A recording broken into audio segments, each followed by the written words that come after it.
মাদ্রাসা ছাত্র মুজাহিদের পিঠের এই কালশিটে দাগগুলো তার পিতৃতুল্য শিক্ষকের বেধড়ক মারধরের চিহ্ন।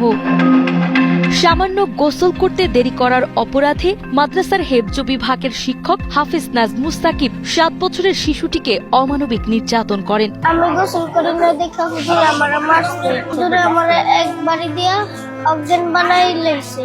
তারপর আমি ওঠার পরে আমার মারতাছে, তারপর আমি পিলারের সাথে চুষা খাইছি।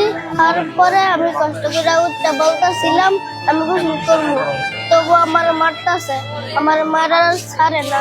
পবিত্র কোরআন শিখতে আসা এই কোমলমতি শিশুর উপর এমন নিষ্ঠুরতার ক্ষোভে ফেটে পড়েছে অভিভাবক ও স্থানীয় বাসিন্দারা। রোজার মধ্যেও নাকি মারছে, কিন্তু আমার ছেলে ভয়ে বলে নাই, যেহেতু বাড়ির বললে নাকি আরো মারবে, তো এইবার এমন ভাবে মারছে যে ওর সারা শরীর ক্ষত বিক্ষত হয়ে গেছে, সারা রাত তো বমি করতে করতে শেষ। হুজুর যেইভাবে মারলো, মারধর করলো, এইভাবে কি মানুষ মারে মানুষকে?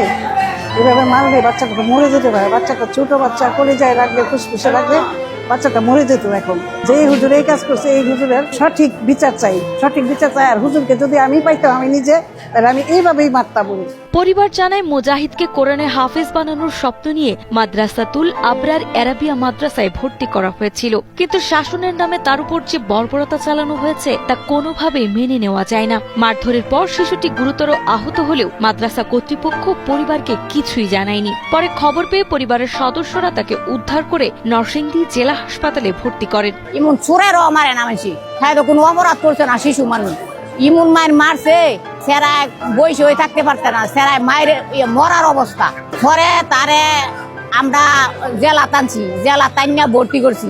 বর্তমানে শিশুটি হাসপাতালে শিশু ওয়ার্ডে চিকিৎসাধীন। চিকিৎসকরা জানিয়েছেন তার শরীরে অসংখ্য আঘাতের চিহ্ন রয়েছে এবং সুস্থ হতে সময় লাগবে। সে শারীরিকভাবে খুবই দুর্বল, সে 2 বার বমি হিস্ট্রি দিয়েছে, তার শরীরে জ্বর আছে এবং সে অনেকটা মানসিকভাবে বিপর্যস্ত।